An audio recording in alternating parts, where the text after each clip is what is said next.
Course content.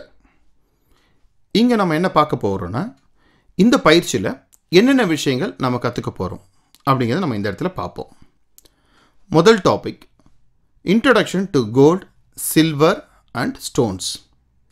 இந்த இடத்துல தங்கம் அப்படிங்கிறது பூமியிலேருந்து எப்படி நம்ம வெளியில் எடுத்துகிட்டு வரோம், அப்படி எடுத்துகிட்டு வரப்பட்ட இந்த தங்கத்தை எப்படி சுத்திகரிக்கிறோம், சுத்திகரிக்கப்பட்ட தங்கம் எப்படி ஒரு பாராக மாறுது, இப்படி பியோர் கோல்டாக பாராக மாற்றப்பட்ட இந்த தங்கமானது எப்படி நகைகளாக வடிவமைக்கப்படுது அப்படிங்கிறத இந்த டாப்பிக்கில் நம்ம பார்ப்போம்.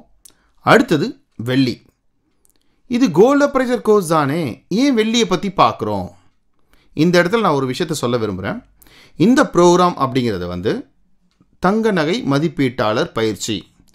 இந்த பயிற்சி எப்படி வடிவமைச்சிருக்கோம் அப்படின்னா, ஒரு வங்கியில் நகை மதிப்பீட்டாளராவதற்கு மட்டுமே இந்த பயிற்சியை நாம் முழுமையாக வடிவமைத்திருக்கோம். இது வெள்ளி அப்ரைசிங் ப்ரோக்ராம் கிடையாது, ஜெமாலஜி ப்ரோக்ராம் கிடையாது, டைமண்ட் கிரேடிங் ப்ரோக்ராம் கிடையாது, பிளாட்டினம் அப்ரைசிங் ப்ரோக்ராம் கிடையாது. இது முழுக்க முழுக்க கோல்டு அப்ரைசிங் மட்டுமே பார்க்கக்கூடிய ஒரு ப்ரோக்ராம். இருந்தாலும் வெள்ளியை ஓரளவுக்கு நாம் தொட்டு அதன் பிறகு மற்ற விஷயங்களை பார்ப்போம். இது ஏன் வெள்ளியை மட்டும் நம்ம ஓரளவுக்கு பார்க்குறோம் அப்படின்னா, போலி நகையில் தயாரிப்பதற்காக பெரும்பாலும் வெள்ளியை தான் நம்ம பயன்படுத்துகிறாங்க. அதனால் வெள்ளியை பற்றி கண்டிப்பாக நம்ம தெரிஞ்சுக்க வேண்டிய அவசியம் இருக்கிறதுனால வெள்ளியை பற்றி இந்த இடத்துல பார்ப்போம். அடுத்தது ஸ்டோன்ஸ். நான் ஏற்கனவே சொன்ன மாதிரி இது ஜெமாலஜியோ அல்லது டைமண்ட் கிரேடிங் ப்ரோக்ராம் கிடையாது.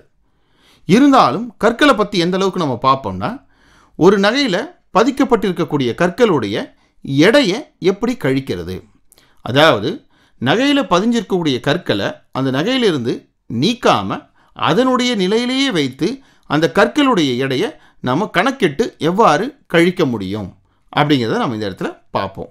2, பேசிக் மெட்டலர்ஜி. இந்த டாப்பிக்கில் நம்ம என்ன பார்ப்போம்னா, தங்கத்தில் என்னென்ன மாதிரியான உலோகங்கள் கலக்கிறோம், அப்படி விதவிதமான உலோகங்கள் கலக்கும் பொழுது தங்கத்துடைய நிறம் எப்படி மாறுது, இப்படி வெவ்வேறு விதமான நிறங்கள் இருக்கக்கூடிய தங்கத்துடைய தரத்தை நம்ம எவ்வாறு நிர்ணயிக்கிறது, இந்த விஷயங்களை இந்த டாப்பிக்கில் பார்ப்போம். அதுவும் முக்கியமாக தங்கத்தில் கலக்கக்கூடிய உலோகங்களுடைய கலவையை நம்ம பார்ப்போம். அதுலேயும் பலவிதமான நிறங்கள் நமக்கு கிடைக்கிது இல்லையா. இப்போது இதுக்கு முன்னாடி ஒரு 15 வருடங்களுக்கு முன்னாடி தங்கத்தில் வெள்ளியும் செம்பு மட்டும் கலந்துட்டு இருந்தாங்க. அப்போ நமக்கு கிடைத்த நிறம் அப்படின்னு பார்த்தோம்னா சிகப்பு, மஞ்சள், இது மட்டும்தான் கிடச்சிட்டு இருந்தது. இப்போ நீங்கள் பார்க்கும்பொழுது தங்கத்தில் பலவிதமான நிறங்கள், பொன் நகைகள் பொறுத்து மட்டும் பலவிதமான நிறங்கள் கிடைக்கிது நமக்கு. சிகப்பு, மஞ்சள், வெள்ளை, இது மாதிரி பலவிதமான நிறங்கள் வருது. எப்படி கோல்டு வெள்ளையாக மாறுது, மஞ்சளாக இருக்கக்கூடிய இந்த தங்கம் எப்படி வெள்ளையாக மாறுது, என்ன விதமான உலோகங்கள் அதில் சேர்க்குறாங்க, வெறும் வெள்ளி மட்டும் கலந்தால் வெள்ளையாக மாற போகிறது கிடையாது. அப்போ என்ன மாதிரியான உலோகங்கள் அதில் கலந்தோம்னா நமக்கு கோல்டானது வெள்ளையாக மாறுது. இது மாதிரியான விஷயங்கள்லாம் இந்த டாப்பிக்கில் நம்ம பார்ப்போம். அது மட்டும் இல்லாமல் கோல்ட் லோன் கொடுக்கும் பொழுது என்ன மாதிரியான நிறங்கள் இருந்தால் மட்டும் கோல்ட் லோன் கொடுக்கலாம், என்ன மாதிரியான நிறங்களுக்கு கொடுக்கக்கூடாது, அது எப்படி நம்ம கண்டறிகிறது, இது மாதிரியான விஷயங்கள் இந்த டாப்பிக்கில் பார்ப்போம். அடுத்த டாபிக் நம்ம பார்க்க போகிறது சோல்டர்ஸ். சோல்டர்ஸ் அப்படிங்கிறது பொடி அப்படின்னு நம்ம சொல்லுவோம். பொதுவாக 2 உலோகங்களை ஒன்றாக சேர்ப்பதற்காக பயன்படுத்தக்கூடிய 3ஆம் ஒரு உலோகத்துடைய பெயர் பொடி. இந்த பொடியுடைய கலவை என்ன? பொன் நகைகளை பற்ற வைப்பதற்காக பயன்படுத்தக்கூடிய இந்த பொடியானது என்ன உலோகம்? அது கோல்டா இல்லை கோல்டு இல்லாமல் வேறு ஒரு உலோகமாக இருக்கா? இது மாதிரியான விஷயங்கள் இதில் பார்ப்போம். ஒருவேளை கோல்டோட மற்ற உலோகங்கள் கலந்திருந்தால் அதனுடைய தரம் எப்படி குறையுது, இதனால் நகைகளுடைய தரம் எப்படி பாதிக்கப்படுது, நாம் மதிப்பிடும்பொழுது என்னென்ன மாதிரியான விஷயங்கள் நம்ம கவனமாக இருக்க வேண்டியிருக்கும், நகைகளில் இருக்கக்கூடிய பொடி அதோடைய தன்மைகள், அதை எப்படி நம்ம அதோடைய சதவீதத்தை குறைக்கிறது, இது மாதிரியான விஷயங்கள் நம்ம இதில் பார்ப்போம். அதுலேயும் முக்கியமாக பொடிகளில் நிறைய விதமான பொடிகள் இருக்குது. அது என்னென்ன விதமான பொடிகள், இதெல்லாம் இந்த டாப்பிக்கில் நம்ம இங்கே பார்ப்போம். ஒரு நகை மதிப்பீட்டாளருக்கு முக்கியமான ஒரு டாபிக் அப்படிங்கிறது இந்த பொடி சம்பந்தப்பட்ட ஒரு டாப்பிக்காக அமையும். அடுத்தது வெயிட்ஸ் அண்ட் பேலன்சஸ். எடை போடுறது சம்பந்தப்பட்ட அடிப்படையான விஷயங்களை இந்த டாப்பிக்கில் நம்ம இங்கே பார்ப்போம். அடுத்தது ஹால் மார்க்கிங். பொதுவாக நகைகளில் நீங்கள் பார்க்கும்பொழுது நகைகளில் தரத்தை பற்றின முத்திரைகள் நீங்கள் பார்க்க முடியும். இதில் 2 விதமான முத்திரைகள் இருக்கும். ஒரு முத்திரை அந்தந்த நகை கடைக்காரர்களே அந்தந்த நகைகளுக்காக அவங்க முத்திரை போட்டு நகைகளை விற்கிறத பார்க்க முடியும்.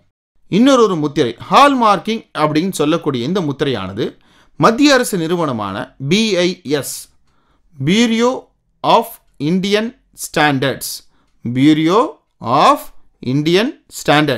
BIS என்று அழைக்கப்படுகிற மத்திய அரசு நிறுவனம் கொடுக்கக்கூடிய முத்திரை.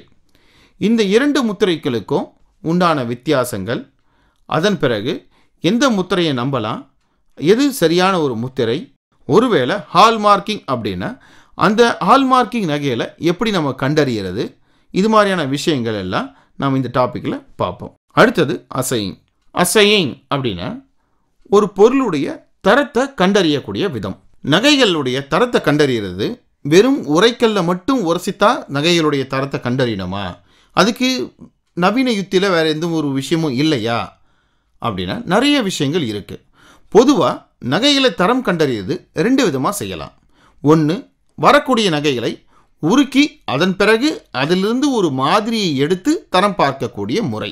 இன்னொன்று, நகைகளை உருக்காமல் அதனுடைய நிலையிலேயே வைத்து அதனுடைய தரம் பார்க்கக்கூடிய இன்னொரு முறை. இதில் என்னென்ன மாதிரியான எக்யூப்மெண்ட்ஸ் பயன்படுத்தி செய்கிறாங்க, எவ்வளவு சுலபமான விஷயங்கள் இருக்குது, அதில் எது நகை மதிப்பீட்டாளருக்கு சரியாக வரக்கூடிய ஒரு முறை அப்படிங்கிறத நம்ம இந்த இடத்துல பார்ப்போம். அடுத்தது டச் ஸ்டோன் டெஸ்டிங், உரைக்கல்ல நகையை உரசி தரம் பார்க்கக்கூடிய ஒரு விதம். இந்த டாபிக் மிகவும் முக்கியமானதாக இந்த பயிற்சியில் அமையும். இந்த டாப்பிக்கை தியரியாகவும் பார்ப்போம், அதன் பிறகு ப்ராக்டிக்கலாகவும் பார்ப்போம்.